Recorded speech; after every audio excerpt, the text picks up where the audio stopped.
BioBioChile.tv presenta la entrevista de Tomás Mochati desde CNN Chile.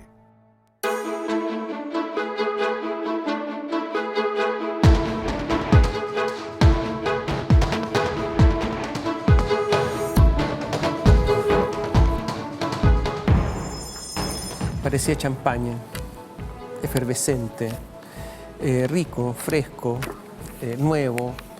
El Frente Amplio me refiero, que todo estaba pero burbujeante, como que perdió la burbuja. Se ha dado cuenta cuando la champaña pierde la burbuja que el asunto ya no es tan bueno, es más o menos nomás. Es lo que le ha pasado seguramente al Frente Amplio. Tantos problemas internos, tantas peleas internas. Se dicen cosas de forma increíble. Ahora hay algunos que dicen que tienen que echar gente, que como que tienen demasiado y por lo tanto hay que desprenderse de algunos movimientos. O sea, si usted escucha esas declaraciones a lo que se decía hace 10 meses, ¿qué pasa en el Frente Amplio? Jorge Charro, alcalde de Valparaíso. Hola Tomás, ¿cómo estás? Buenas tardes. ¿Qué pasa? ¿Qué pasa en el Frente Amplio? Es que es sorprendente. ¿Cómo entender que ahora quieren echar gente? Entonces yo me pregunto, ¿aspiran a gobernar o ser un testimonio? ¿Aspiran a constituir un movimiento que realmente tenga vocación de mayoría? Y si es así, ¿quieren aliarse con alguien o lo van a hacer solo? Y si se van a aliar con alguien, ¿con quién se van a aliar? Y me surge la otra pregunta. Habían sido tan principistas, con un corrupto jamás. Bueno, pero tienen que aliarse con... Claro. Bueno, entonces no sé en qué están. Yo estoy sorprendido. Yo creo que la política en Chile vive un momento estratégico. Por tanto, ¿qué quiere decir esto? Que el mapa de fuerzas de la transición hoy día no existe y hay un proceso de redefinición. Y yo creo que el Frente Amplio juega un rol en dicho proceso. Así como la derecha hay contradicciones, el campo de la centroizquierda se encuentra en crisis. Bueno, el Frente Amplio tiene los problemas propios de una coalición que está dando sus primeros pasos en la política, que está tratando de no solamente quedarse en una cuestión simplemente impugnativa, sino que demostrar que somos capaces de proponerle al país un programa, propuestas, una forma de hacer las cosas que es distinta a la que el país había visto tradicionalmente. Pienso que el Frente Amplio tiene un valor, Tomás, que yo creo que no se puede perder, ¿no? Y yo creo que partimos desde ahí cualquier tipo de discusión. El Frente Amplio tiene una diversidad democrática que no debe perder. Yo me alejo de las posiciones de aquellos que están planteando las ideas de las expulsiones, de los vetos. Creo que esa no es la forma que el Frente Amplio debiese presentarse al país. En el Frente Amplio conviven movimientos que se identifican con el liberalismo hasta movimientos que se identifican con la izquierda. En consecuencia, creo de que esa amplitud política y social es un valor que yo creo que a la hora de plantearse el objetivo de gobernar bajo una idea de transformación democrática, es el camino. No es el camino echando gente, sino que más bien fortaleciendo esta idea de la diversidad como un valor del Frente Amplio. Vamos por parte. El otro día aprendí una palabra nueva, un verbo nuevo. El verbo es parlamentarizar. Sí. Sí, alguien dijo, lo que pasa es que el Frente Amplio se parlamentarizó. O sea, ¿qué quieren decir? Que se burocratizó, que entró dentro de esta dinámica que existe en el Parlamento, la burbuja. Creo que está pasando eso, ¿no? Yo creo que algo de eso ha habido, sí, ¿Sí? es verdad. Y esto lo han dicho también los mismos compañeros y compañeras que están ahí en el Parlamento. ¿Qué quiere decir? Yo he sido uno de los que ha sostenido esa idea, ¿no? ¿Qué quiere decir eso? Quiere decir de que la labor política y el debate político y las prioridades políticas del Frente Amplio pasan exclusivamente por la lógica institucional del Parlamento. El Frente Amplio tiene un despliegue que no se agota solamente en dicha institución. Hay despliegue a nivel de gobiernos locales, hay más de 45 concejales, hay alcaldes, hay dirigencias sociales, hay comunales del Frente Amplio a lo largo de todo Chile. Ahí se está jugando la política del siglo XXI para el Frente Amplio, no simplemente lo que suceda o no en el Congreso. Y además también nosotros tenemos que tener una forma bien especial de relacionarse con la institucionalidad. Evidentemente la institucionalidad es importante, pero lo que debiese apuntar permanentemente el Frente Amplio es plantear formas institucionales distintas a las que existen. La institucionalidad que tenemos es la heredad, a propósito de la discusión del 5 de octubre, es la heredad de Pinochet, en buena parte. De tal manera de que reponer discusiones como, por ejemplo, la discusión constituyente, que ha estado ausente completamente del debate de estos de estos 6 meses, me parece que sería interesante para ordenar, yo diría ni siquiera al Frente Amplio, sino que al campo de la oposición, que hoy día se encuentra bastante disperso, desordenado y sin orientación. Si reducimos simplemente la lógica a cuántos votos armamos para poder votar una determinada ley o cuántos Twitter subimos para parecer más novedad, creo que la gente no nos va a ir considerando, sino que más bien tenemos que poner esas agendas. Yo creo que la agenda constituyente es una agenda que debiésemos ser capaces de reponer. ¿Están dando un espectáculo triste? Yo creo que en momentos estamos cayendo en acciones que son precisamente aquellas que nosotros decimos que queremos superar. Pero un espectáculo triste. Yo creo que la tristeza es un sentimiento muy jodido, porque triste. Sí. No, yo creo que en momentos, te vuelvo a repetir, hemos terminado quizás mimetizándonos con aquello que queremos, con aquello que decimos que queremos superar. Y también creo que mal llevando algunos debates, por ejemplo el debate de los derechos humanos. Hubo algunas fuerzas del Frente Amplio que plantearon un debate al interior del Frente Amplio como si hay algunos del Frente Amplio que están a favor de los derechos humanos y otros que están en contra de los derechos humanos. Bueno, eso dijeron. Pues. Es que yo no tengo una posición de esas características. Yo no podría ser parte de una coalición donde hay algún militante o algún miembro, algún activista o algún movimiento que no respeta los derechos humanos. Pero cuando se pone la cuña en ese punto de decir, no, es que aquí hay gente que tiene una posición a favor de la violación a los derechos humanos, porque el debate se llevó para allá. Y es un debate que se le sirvió derecho al plato de la derecha y del gobierno. Creo que perdemos el foco.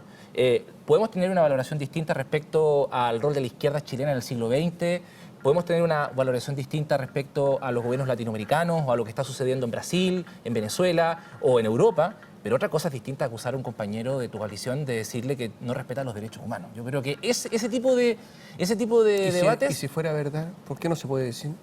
Es que eso no es verdad. Es que ellos dicen que es verdad. Es que no es verdad, se equivocan. Bueno, pero... Entonces sería bueno que si... Dicen que es verdad, pues. No, bueno, sería bueno que lo dijeran, ¿no? Pero se lo dijeron, dicen que no es verdad. No, es que ¿cómo? ¿Cómo va a ser Gabriel eso Boric posible? dijo que no es verdad. No, Gabriel planteó otra cosa. Dice que hay que respetar los derechos humanos Sí. en Venezuela y que no se respetan. Dice, no se respetan los derechos humanos en Venezuela y hay gente que la apoya, Frente Amplio. Pero si yo estoy de acuerdo con esa declaración, ¿quién podría no estar de acuerdo con aquello? ¿No? O sea, ¿no se respetan los derechos humanos en Venezuela? Yo creo que efectivamente en Latinoamérica en su conjunto, No, pero incluido en Venezuela, hay problemas vinculados a los derechos humanos, obviamente. Sí, se está arrancando la gente. Pues, y en Brasil están matando, y en Brasil están matando a concejales, y en México están matando, en México y Colombia están matando colegas tuyos. Sí, pero en todas partes, sí. Entonces, pero una son bandas, una cosa es la cosa del Estado, eso lo aprendimos en Chile. Una cosa son bandas que asesinan periodistas, que naturalmente que se condenan, y otra cosa es el Estado. Entonces, para afirmar de que el Estado cuenta con aparatos que apuntan a la violación de los derechos humanos, hay que tener pruebas, porque me parece que son acusaciones serias. Yo no sigo en detalle el proceso en Nicaragua, pero no tengo ningún problema en reconocerlo. Ese no es el problema. Sí, yo lo de la imagen, lo del triste espectáculo no lo dije yo, no lo digo yo, lo dijo Giorgio Jackson. O sea, él dice que estamos dando un espectáculo tristísimo. Yo creo que... Se puso mustio y lo vio así. Sí, está bien que la política la llenemos de sentimientos, ¿no? Y de opiniones subjetivas. Está muy bien eso, pero creo que tenemos que poner por delante otras cosas. ¿Está en juego la viabilidad del proyecto Frente Amplio en estos momentos? Lo dijo Miguel Crispi. No. O sea, así de fuerte, ¿no? Sí, no, yo tengo una opinión distinta a la que tiene Revolución Democrática. Creo que lo que hoy día hay una discusión, una polémica dentro del Frente Amplio por las características del mismo, ¿no? Yo creo que hay quienes plantean de que el Frente Amplio debería tener una determinada fisonomía, otros que planteamos una cuestión distinta. Pero me parece de que más que la viabilidad del Frente Amplio, lo que está en juego, diría yo, es la capacidad que tiene el Frente Amplio para poder precisamente ser el adversario político, ideológico y cultural de la derecha. Hoy día ese rótulo veo con bastante incredulidad que lo pueda ejercer el campo de la centroizquierda, por ejemplo. Creo que el Frente Amplio es el llamado a ocupar ese rol. Y cuando tú planteas el problema en ese punto, cuando planteas el problema de proponer un proyecto social distinto al que está promoviendo Sebastián Piñera, Kass, Belolio y la diáspora de la derecha en Chile, hay ciertas discusiones que quedan en tercer y cuarto lugar, en quinto lugar, y empezamos a discutir sobre lo importante. Por ejemplo, discutir qué es lo que estamos tratando de hacer en Valparaíso, sobre las ciudades. Más del 85% de los chilenos viven en las ciudades, y las ciudades son reflejos de la sociedad injusta, segregada y desmocratizada que se ha construido en los últimos años. Pero a propósito de esas discusiones que pueden quedar en último lugar, escucho decir que otros partidos de coaliciones cometieron los errores que nosotros repetimos, la ropa sucia se lava en casa. Sin duda. Pero yo esa declaración no la entendí. Porque esa sí que es la vieja política. La ropa sucia se lava en casa y por lo tanto lo fétido no se comunica y se oculta. Yo creo que tiene que ser la discusión a nivel de toda la gente. Escucho esta declaración y digo, esto lo podría haber hecho la ADC, el PS, el PPD. Sí, yo por lo menos cuando trato de interpretar algo, tratando de interpretar ese tipo de frases, más que cuando se hace referencia a aquello, al menos para mí, tiene que ver con que esa discusión sobre, por ejemplo, la política de alianza del Frente Amplio, sobre cómo vamos a enfrentar a la derecha, sobre construir una política latinoamericana o una visión común sobre lo que está pasando en Latinoamérica, tienen que ser discusiones que no se ventilen solo por la prensa, sino que también se dé a nivel de base del Frente Amplio. Hoy día hay más de 1.300.000 personas en Chile que votaron por el Frente Amplio, Tomás, y que no hemos vuelto a poder convocar. No hemos vuelto a poder convocar a los debates que el Frente Amplio lideró en la elección presidencial de Beatriz Sánchez. Entonces, cuando hablamos de la parlamentarización o la sobreinstitucionalización, lo que estamos haciendo precisamente es agotar nuestra acción política en el estrecho margen que nos ofrece ¿Hay mucho desilusionado? El sistema institucional. ¿Que votó por usted y se ha desilusionado? Yo creo que hay mucha gente todavía con expectativa y estamos a tiempo en el Frente Amplio para poder volver a convocar a esas personas que votaron por nosotros. Y eso tiene un curso de acción muy concreto.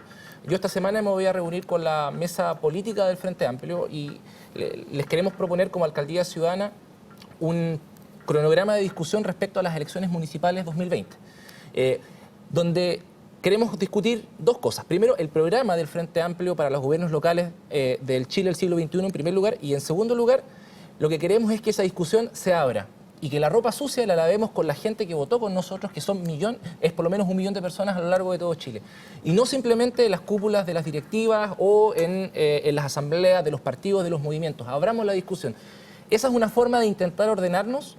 Lo que queremos proponerle a la mesa del Frente Amplio, a los movimientos del Frente Amplio, es ordenarnos, pero de cara a la sociedad, no encerrándonos ni mirándonos el ombligo. Oye, ¿qué se hace para que no cometan más errores?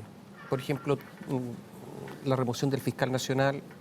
Jorge Abbott no ocurrió, la acusación constitucional contra el ministro Emilio Santelice, echan de una comisión o se va Pamela Giles, después se va Renato Garín, después Renato Garín contra Pamela Giles. En fin, yo podría armar un listado de cosas que han pasado en el último tiempo y además están diciendo que hay que echar gente. Entonces, ¿cómo lo hacen? Porque me da la impresión que ustedes no tienen lo que se ha llamado gobernabilidad, gobernanza, algo. ¿Quién los gobierna? Parece, hagamos un alto, volvemos en un instante.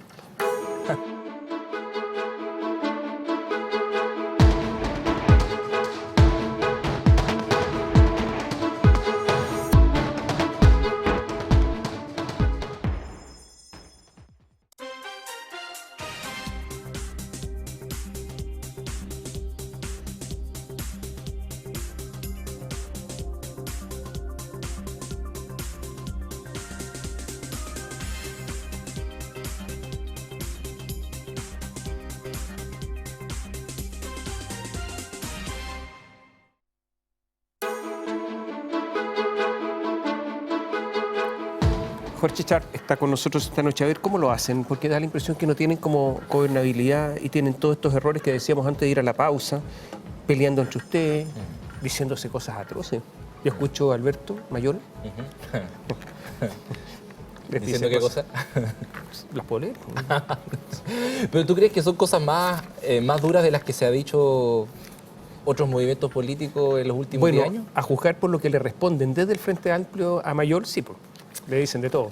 Yo creo que la política tiene un ámbito de rudeza que creo que a veces está muy mal llevada, ¿no? Yo no creo que estas declaraciones cruzadas expresen la inviabilidad de un proyecto que está mirando el país, por lo menos desde Valparaíso lo entendemos así, a 20 años. Y ponemos los desafíos donde... Pongamos los desafíos donde correspondan, si eso es lo que... ¿Pero qué les pasa? Por ejemplo, rendiciones electorales. El CERVEL les rechaza de 20 ítems 18. Sí, claro. O sea, si no saben hacer una rendición, ¿cómo van a pretender gobernar? Pero te podría enumerar 25 ejemplos de las cosas que hemos hecho en Valparaíso que demuestran nuestra capacidad, no solamente para manejar una crisis de más de 100.000 millones de pesos que nos dejó la derecha, sino que también poder avanzar en bienestar para los vecinos y vecinas de Valparaíso.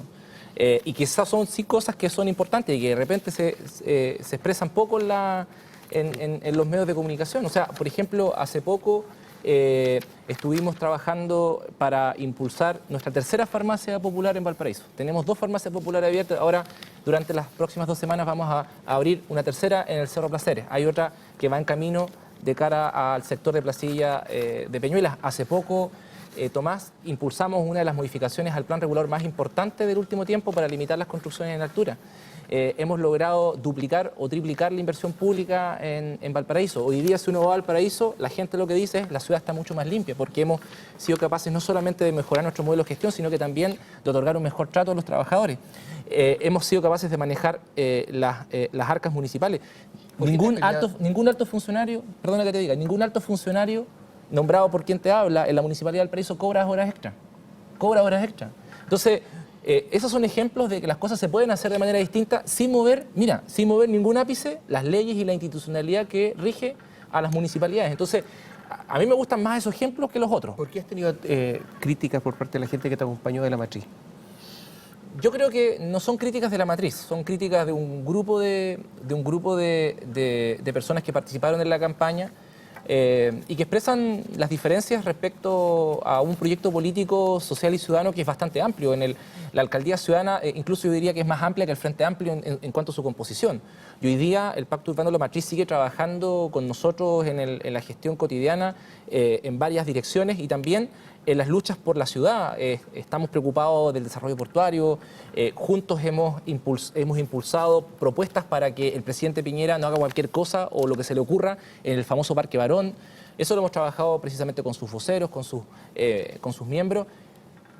Evidentemente, la política supone no poder tratar de construir mayorías, pero nunca se puede dejar contento a todo el mundo. Y yo creo que hoy día son... ¿Te peleaste con Matías Klotz? Hoy día son bueno, es que pelearse con Matías Klotz es bastante fácil. ¿Sí? No, porque Matías Klotz tiene Ahora, es un señor relevante que sabe de su tema. Todos los respetos a sus pergaminos académicos, pero pelearse con una persona así que denosta la cultura popular de Valparaíso, que denosta al habitante de la ciudad, pucha, de repente es perder el tiempo pelear con gente así, que realmente lo que busca es denostar más que aportar. ¿Pero busca eso? Yo pienso que una cosa es dar una opinión y otra cosa es descalificar a la ciudad. Y yo creo que él lo que hizo fue precisamente aquello. Yo, con personas que descalifican al porteño y a Valparaíso, no puedo discutir. Oye, volvamos a la izquierda, porque hay un problema de lo que está pasando en la izquierda latinoamericana. O sea, ¿qué pasó con los Kirchner? Yo creo que es una buena pregunta esa, Tomás. Harto bolsón, ¿no? Así parecerá ser. Así parecerá ser. Hay una cantidad de tipos confesos que Sí. ya es abrumador. ¿Qué pasó con la corrupción del PT? ¿Qué pasó con...? Bueno, eso es lo que dio en parte paso al fenómeno de este candidato ultraderechista. ¿Qué está pasando en Nicaragua con los muertos en las calles? ¿Qué está pasando en Venezuela? Donde, atención, en Venezuela están las Fuerzas Armadas con un enorme poder económico. Sí. Unas Fuerzas Armadas totalmente politizadas, que no le dan garantías a todos. ¿Qué pasa? ¿Qué pasa? Yo diría que Latinoamérica... ¿Cuánto los afecta a Sí. ustedes, por ejemplo, eso? Mira, yo creo que Latinoamérica está viviendo un momento de transición, diría yo. Luego de lo que se llamó en su momento, estos 15 o 10 años, la década dorada de un conjunto de gobiernos que coincidieron, ¿no?, en distintos lugares de Latinoamérica, que tuvieron metas y cumplieron objetivos muy ambiciosos, como sacar a mucha gente de la pobreza, reformular los sistemas políticos a través de procesos constituyentes, no depender económicamente de Estados Unidos. Yo creo que ese proceso... Quebraron los países. Pues. Es que no, en algunos casos sí, en otros casos no. Es que por eso es que hay que ir viendo país por país. Yo creo que para poder entender lo que está pasando en Latinoamérica tenemos que ser, yo creo que, más rigurosos en ese sentido. Entonces, hay un proceso, diría yo, luego de esos 15 años de crisis, ¿no? Y esa crisis se expresa en todos los países de Latinoamérica de distintas formas. Claro, efectivamente nosotros nos ocupamos más de lo que sucede en Venezuela, no solamente por lo que nos preocupa en Venezuela, sino porque queremos hacer la política chilena, quiere hacer el punto interno. Pero si uno va simplemente a Perú, Perú vive con la crisis de corrupción más grande de su historia. Han caído 4 presidentes por corrupción y parece ser que en Chile eso no importa. O lo que te decía yo, en estados como el colombiano, el mexicano, siguen bandas de narco con el Estado, en algunos lugares, en algunos estados, haciendo desaparecer a periodistas o a jóvenes por protestar. En consecuencia, yo creo de que ese escenario ha generado condiciones para el avance de gobiernos de derecha. Eso es así, ¿no? Lo que sucede en Argentina, lo que puede eventualmente suceder en Brasil. La pregunta que yo me hago es, la derecha ha demostrado su capacidad para ganar elecciones. La pregunta es si la derecha tiene capacidad para poder manejar las expectativas.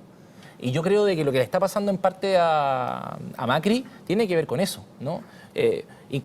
Una incapacidad para poder manejar las expectativas en un país muy complejo como es el de Argentina.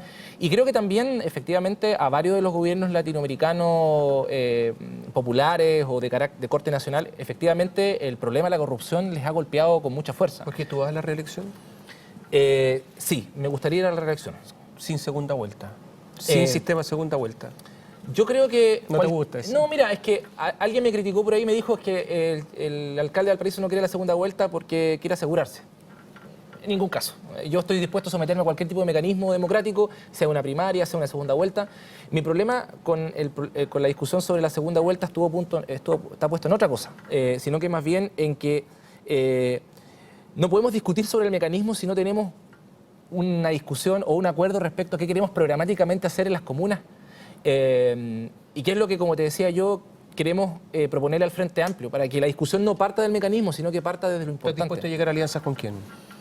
Yo creo que con todos aquellos y aquellas que lo que busquen sean aportar a proyectos de ciudad que enfrenten, diría, 3 grandes objetivos. En primer lugar, la degradación ambiental, que está matando a lugares como Puchuncaví. ¿Te vas a aliar con la gente que gobernó y que liquidó, ayudó a liquidar Puchuncaví? No. Es que, mira, por eso te estoy planteando cuáles son los elementos programáticos. Aquellos que estén dispuestos a enfrentar la degradación ambiental, cueste lo que cueste. O sea, yo no sé por qué, por ejemplo, el gobierno no se ha puesto los pantalones y no ha paralizado completamente el parque industrial en Quintero Ventana, teniendo las atribuciones para poder hacerlo. Tú y yo sabemos que, por ejemplo... algunas empresas. Bueno, pero es la primera vez que se hace. Digámoslo, yo sé que esto es... Pero ningún gobierno lo ha hecho. Se podría haber decretado un estado de excepción constitucional. En Chile, los militares, por la doctrina de enemigo interior, han estado históricamente pensados más bien para perseguir un enemigo interno. La Constitución le otorga al presidente de la República la facultad para que los militares, por ejemplo, pudieran paralizar industrias. Si tú tuvieras la decisión, ¿llevarías militares allá a paralizar la industria? Yo creo que si hubiese dependido del Frente Amplio, no tendríamos que siquiera llegar a considerar esa posibilidad, porque hubiésemos actuado de manera mucho más rápida. ¿Llevarías militares si fuera necesario? Es que cuando la gente se está muriendo por el efecto de un desarrollo económico voraz y avaro, no hay que descartar ninguna acción. Si este gobierno logra solucionar el problema, es una victoria tremenda frente a todo lo que han hecho los otros gobiernos y con tus posibles aliados, respecto a tus posibles aliados. Yo creo que sería un avance importante. A mí, si es una victoria o no de la derecha o de Piñera, no me importa bien poco. A mí lo que me importa es que la gente se está muriendo en Puchuncaví, Quintero Ventana. Y eso es lo que nos tiene que importar. ¿Quién se lleva el triunfo? Está bien, pero eso tiene consecuencias políticas. Mira, si logran resolver el problema, naturalmente... Tú lo aplaudes. Es que, ¿cómo no voy a aplaudir una medida que lo que busque es salvarle la vida a la gente y permitir que la gente viva normalmente en su ciudad? Que es lo que no ha pasado. Te decía, aquellos que estén dispuestos a enfrentar la degradación ambiental, aquellos que estén dispuestos a llevar a la institucionalidad local a hacer cambios en materia de derechos comunes como el de vivienda o salud, y aquellos que estén dispuestos a profundizar la democracia en los territorios. Plebiscitos, consultas, mecanismos de participación que permiten la libre definición de los ciudadanos, son 3 ideas que ojalá nos puedan encontrar a un amplio de fuerzas que no sean solamente frente amplistas. Jorge, gracias por estar con nosotros. Gracias, Tomás. Y ustedes, muchas gracias, buenas noches.